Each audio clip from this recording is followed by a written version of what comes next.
Hey Ellie, so I thought about it. I'm making plans right now for next week, so I thought I would just screen record what I actually do. That might be really helpful. I've the folders I'm going to be going to are all things you have available on the Google Drive that I shared with you. So even though like I'm going in folders on my computer, you have all of this, or you should have access to it. So this is the OneNote, and you can see. So I click reading. Um, And you can see for next week, Catherine has already posted basically everything I need to make the PowerPoints. She's even posted the link to the Seesaw assignments, so everyone else on the team can just click that and copy that assignment to their Seesaw. So she really does like the bulk of the work there. I just make the digital content to kind of split the work.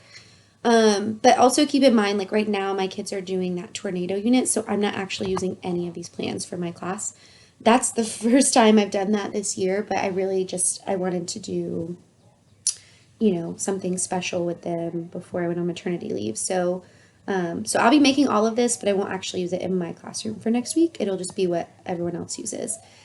So, all right. So this is everything for the week. We generally leave Wednesday open. There are assignments on Seesaw that are pre-made that people all over the country have made. And sometimes, like if the skill we're working on is something pretty common, then I will look for something on Seesaw just to assign the kids on Wednesdays. Otherwise, we kind of leave Wednesdays open for them to catch up or for small group instruction. So really, you and Catherine are just planning 4 days of instructions. Looks like for Friday she may not have an assessment yet, and that's fine. And then you'll see down here for the small groups, we have it's empty because that's something that you would be responsible for planning. That's something I normally do. If we're still working on a race strategy next week, which I think we might be, I'm not even sure. If we're still working on race strategy, then I will put something there. Otherwise, I'll have to find something. Okay, so I use this as my guide, and what I do is I will go to, I have a lesson plan folder.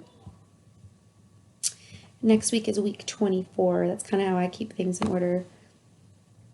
And then I have like weekly templates that I've shared with you as well. This one says the reading template, so I'm just going to copy that over to week 24.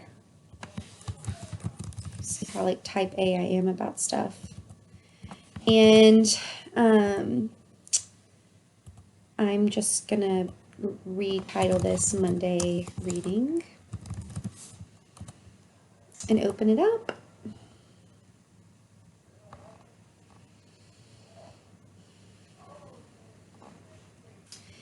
And this is just like the template we use. I replace this every week with the learning target. The learning target is just the standard written as like this is what you're gonna do. So, all right. So as an example, I'll go back here. You'll see learning target. It's already written for me, and I'm just gonna copy that and paste, and I'll change the color to white. I really hope this is helpful and not annoying, just so you can see what I do. I feel like that would be helpful. Okay, so students get, yeah, that's the learning target. And I'll put that again here on the actual page for the learning target. Our administration would like you to read the standard and the learning target with kids every day in every single lesson. It's really just helpful so the kids like know ahead of time this is what you're learning. I'm sure you know all of that from undergrad, but we purposefully include that in there. It looks like next week she has 2 standards. You can honestly just copy paste these into the PowerPoint, but I actually do, and I've shared these with you. I have I have standards posters that are cute that I use, and I've shared these with you on Google Drive. So it's standard RI9 and RI4. So I will just snip that poster for RI4. Light it up like dynamite. And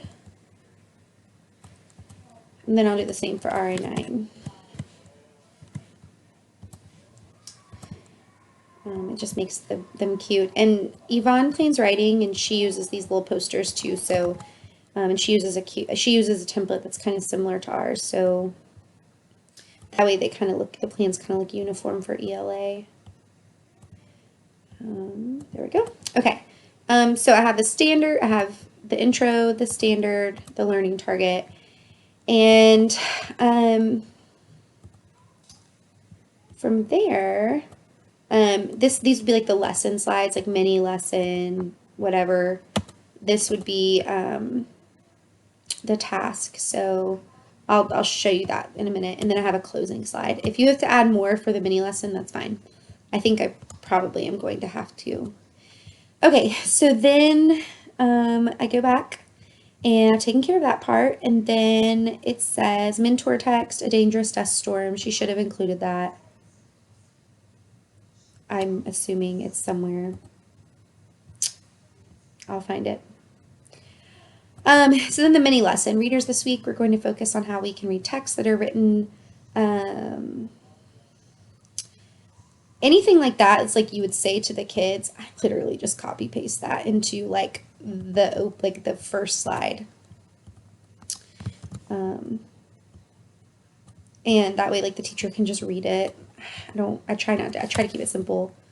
And I'm going to put like a space between those. Yeah, I keep it like super, super simple. So there you go. So there's that part. So the teacher knows like this is what I read to the kids. And this is just setting the kids up for like, this is what we're doing this week. Okay. And then discuss the similarities between the two articles. Create a Venn diagram comparing them. Discuss the vocabulary violent and abandoned as they appear in the text. So let me just see if she included those. I don't know if she didn't include them, then they might be either in the Seesaw activity or they might be on News ELA. So we will find out really quick. Let's open this 3. Okay, cool. She included them. All right, so that's what the 3-to-1 paired text is. And I mean, technically, you don't have to include this in the PowerPoints. I do it because I want the PowerPoint to be something that the teacher can just pick up and use. I don't want them having to go to the OneNote or all over the internet to find things. So I'm gonna go ahead and open this in the folder, and I'm gonna copy it to week 24. That way I just like to have everything together. And I'm probably gonna like call it Monday 3-to-1 paired text. So I remember that's for Monday. Okay. And like I said, I like to include these in the PowerPoints. I think it's just helpful for the teacher. So I zoom it out and I snip each page.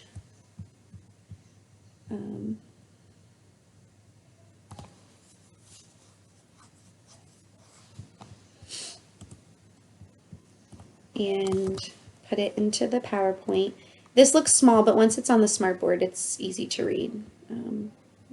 I've never had issues with that. Okay. Okay, cool. It works out because they're both 2-pagers. And my kids actually used both of these this week for their tornado inquiry, so it's not new for them.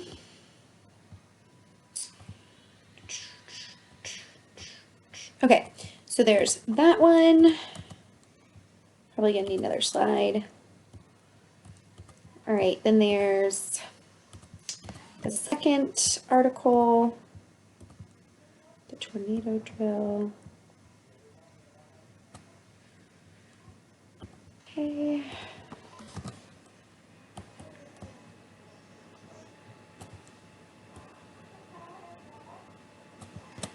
Right. And that's 2 pages as well. Okay. Snapshot of that page.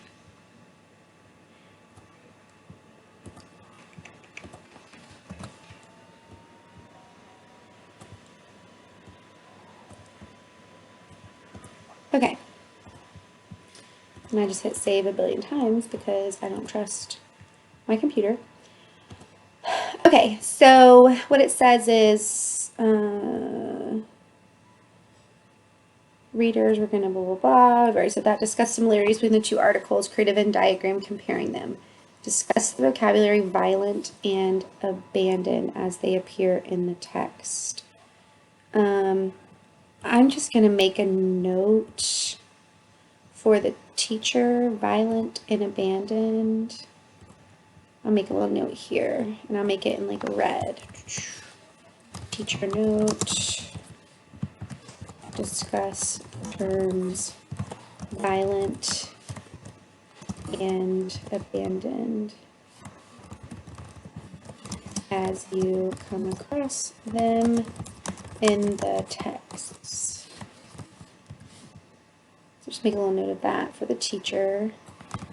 And I'll put it, like I said, I'll put it in red just to like make it stand out. Okay.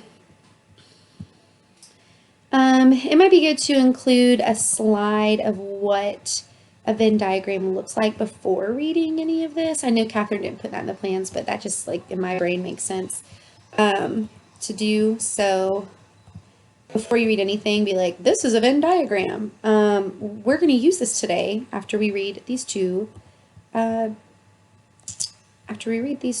passages. Again, I'm just copy pasting that over. I like to have everything organized. Okay, so that's opening up. This is the Venn diagram she says that we'll like print for kids face to face. And it's probably similar to what is on Seesaw as well. All right. So I snipped that, and I'm just going to put that after we tell the kids, like, this is what you're doing this week. I'm just going to put this in here so you can, like, so whoever picks up these plans can say, like, oh, by the way, this is a Venn diagram. We're going to be using this as we read today. Think about the similarities, the differences, blah, blah, blah. All right. I'm going to duplicate that and then put it here. Okay. So there's that. So we have put the learning target. We've put like, here's what we're doing this week, the mini lesson. We've discussed similarities between the two articles, discussed the vocabulary. All right, now we move to independent practice. And that is this slide right here where it says task. So that's where I'm going to put like, here's what you're doing today. In Seesaw, read tornado drill, answer the questions that follow based on which we'll be asking you to compare the two texts that have been read.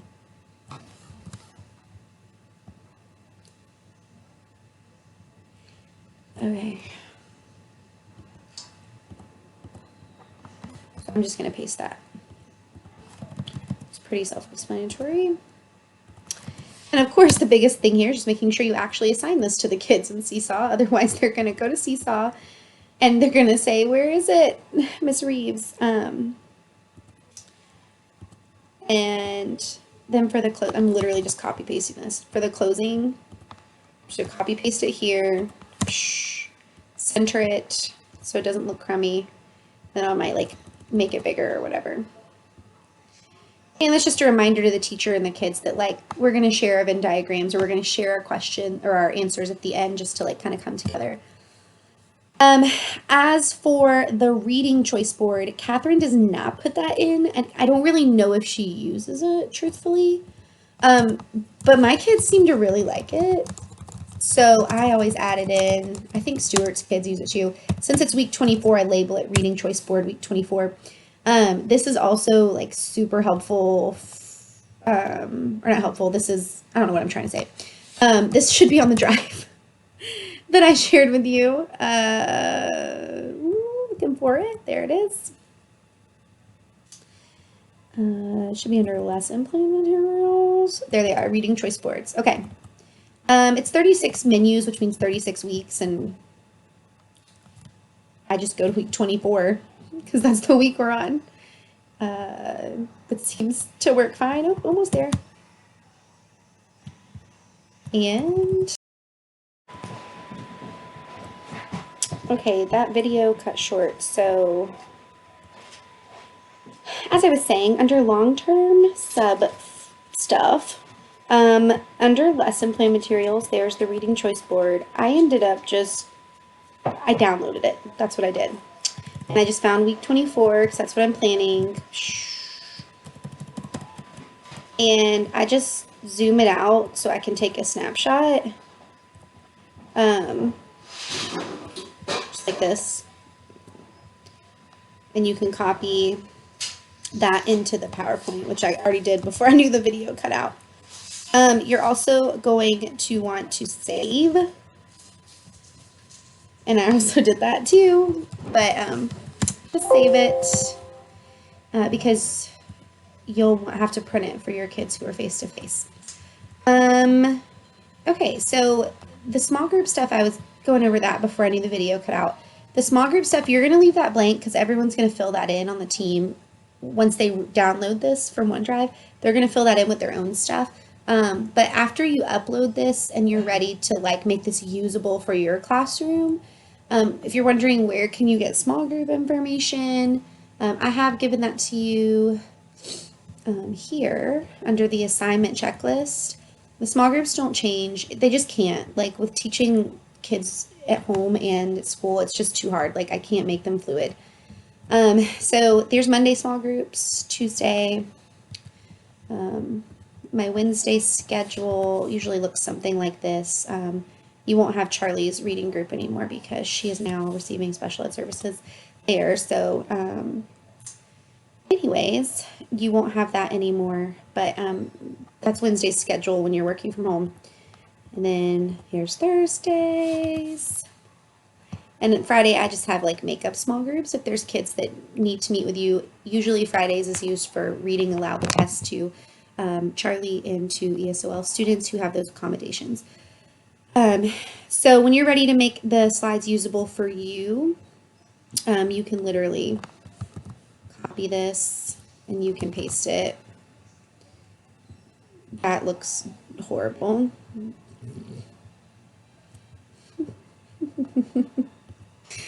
Why does this happen to me? Just bring it over like this.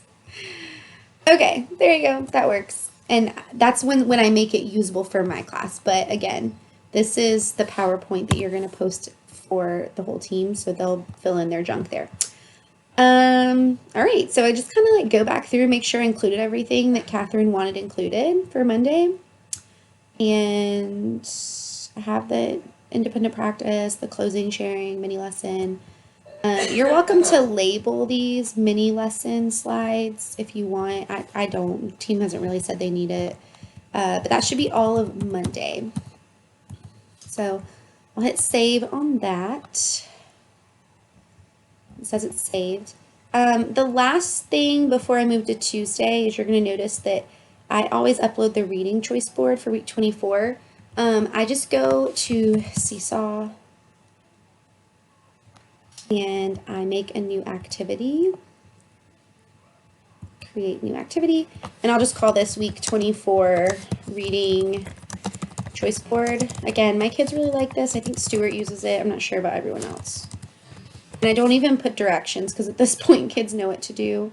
Where it says add multimedia instructions or example, that's where I upload that file I saved. So I'll go to week 24 and that's where I upload this. Don't do anything to it.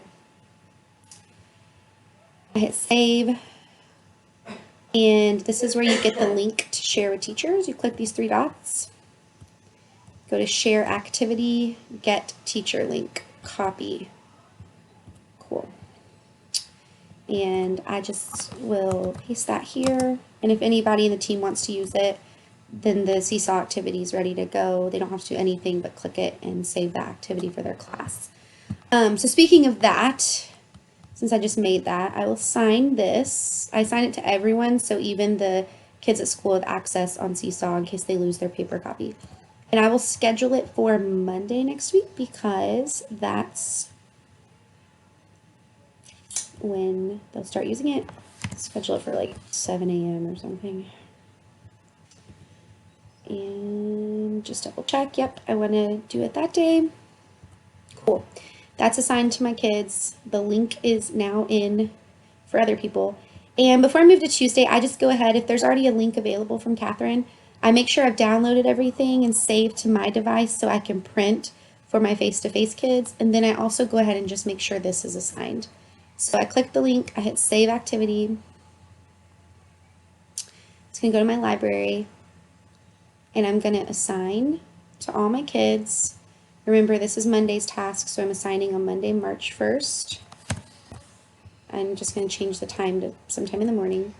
Double check, I'm good with that time. And now Monday's ready to go for all my digital kids, and I just need to print what's needed for face-to-face. And so that's great.